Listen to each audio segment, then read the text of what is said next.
Dana, welcome to Made Every Day. Today we're going to make some sheets for your crib or toddler size bed. They're simple, they're easy, and they're a fantastic way to redecorate your kid's room. So let's get started.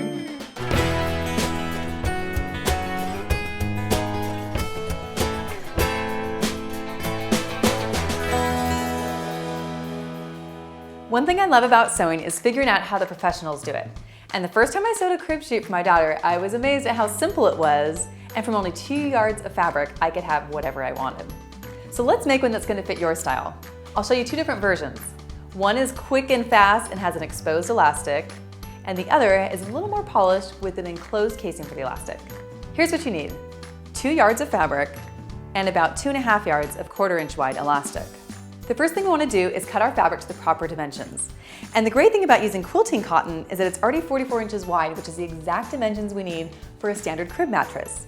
You could use the same concept to make sheets for a standard twin size bed or something larger, but it's difficult to find fabric that's wide enough to make that kind of sheet. So we're going to stick with a crib or a toddler size sheet. You want to cut a rectangle of fabric that's 44 by 68 inches. And the easiest way to do that is to take your fabric that was already cut at the fabric store, fold it in half, and you don't need to cut the width because that's already 44 inches.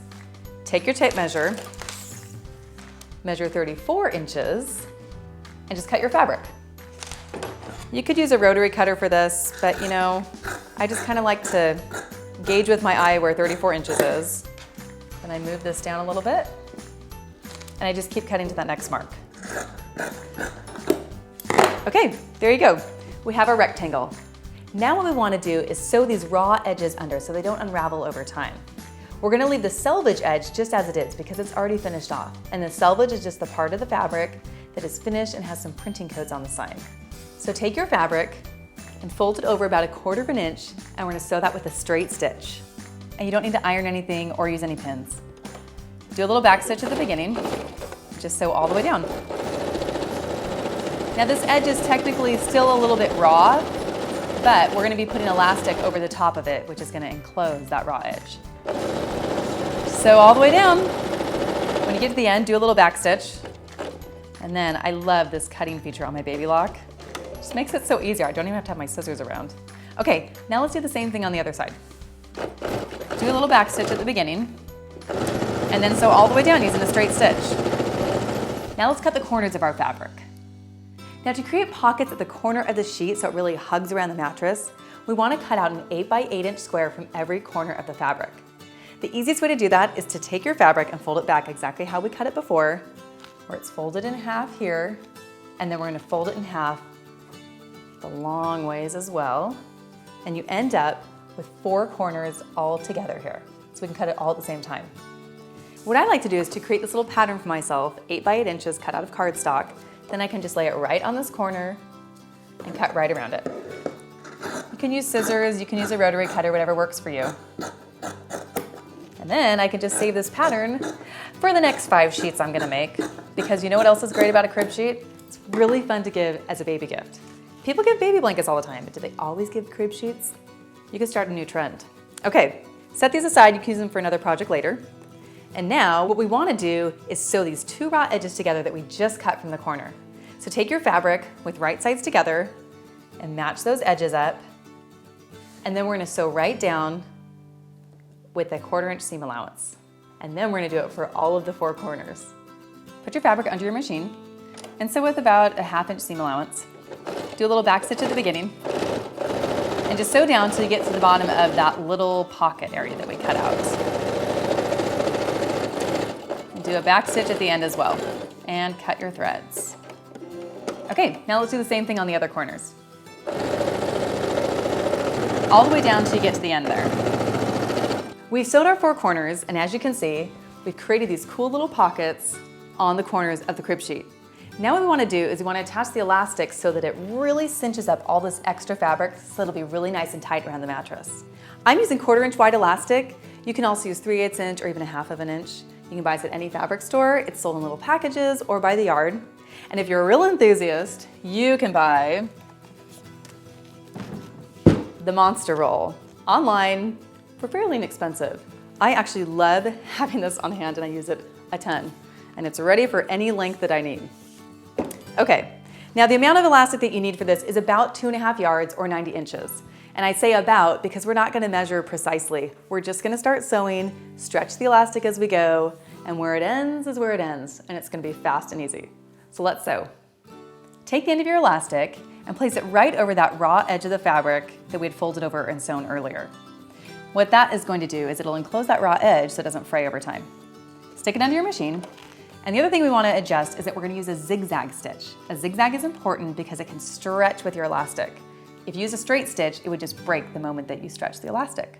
So go to your machine. Every machine has a zigzag stitch. And then I'm also going to increase the length of my stitch to a 2.5. Okay, so let's start. Do a little forward and back stitch at the beginning. And then what you want to do is we're going to pull this elastic as much as we can pull it as we stitch. So pull that really tight, lay it over that raw edge, and start sewing. It really helps to use your left hand over here to hold your fabric and keep it going through. Okay, just go like this, and as you can see, it's going to start gathering up. And look at that. That looks pretty awesome. Okay, let's keep going. Now this does look a little unfinished because the selvage is, well, you know, it has some printing codes and stuff. But if it's going on a mattress, it's going to be hidden underneath the mattress. You're never going to see it, and I really feel like this is the fastest way to sew crib sheet. In our next version, I'll show you how to finish that off a little nicer in case you're giving this away as a gift. Just remember to keep stretching your elastic like I'm doing here. And keep going. If you feel like you're having a hard time controlling this, you can always slow down your speed control by adjusting it here. And that way, my foot pedal will only let me go as fast as I want. Okay, I'm almost back to my starting point here. Now when I get to the end, you're gonna see I have a little excess elastic. Perfect. All I'm gonna do is just sew right over the starting point, do a little back stitch, cut my elastic, and we're done. And there you go. We just made a really cute crib sheet. It's gonna look fantastic in your child's room. Now let's try one more version where we enclose the elastic.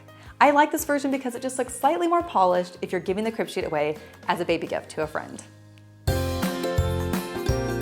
For crib sheet with the Casein, cut your fabric the same dimensions, 44 by 68 inches, which I've already done here. Now the only difference is that we don't need to finish off these raw edges because those will be included in the casing that we create later for the elastic. So take your 8x8 square, place it right on top in your corners, and cut all 4 corners at the same time.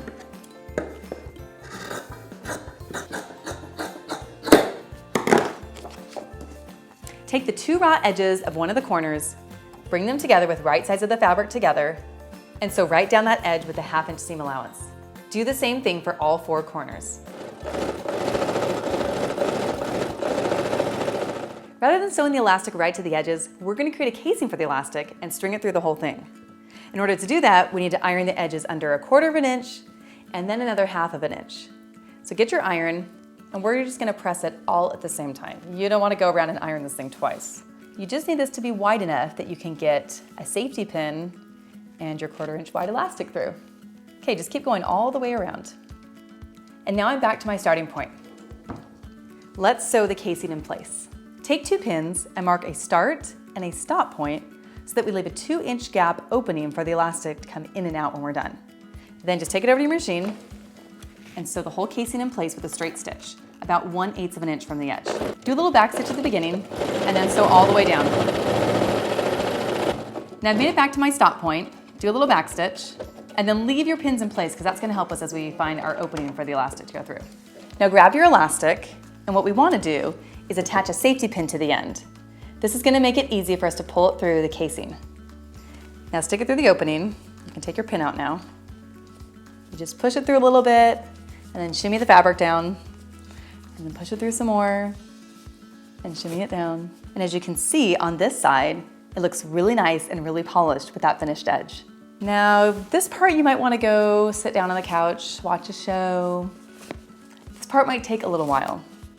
Okay, I have made it back to my opening. So take your elastic, then take the other end of the elastic, remove your safety pin. And what we want to do is overlap these by about 1 inch. Then we're going to put them under our machine and sew them together with a zigzag stitch. Now put the rest of the elastic back in the casing and then kind of shimmy things around. Sometimes it gets bunched up on one side, so you just kind of got to move it around until it feels more even everywhere. And then all we have to do is sew the casing closed, right there. Stick it under your machine, sew it with the straight stitch, just like that. And there you go, you are done. One more crib sheet, this time with a beautifully finished edge. Good job. For more ideas and patterns, visit my website, madeeveryday.com. And for more information on sewing machines, visit babylock.com, where it's all for the love of sewing. See you next time.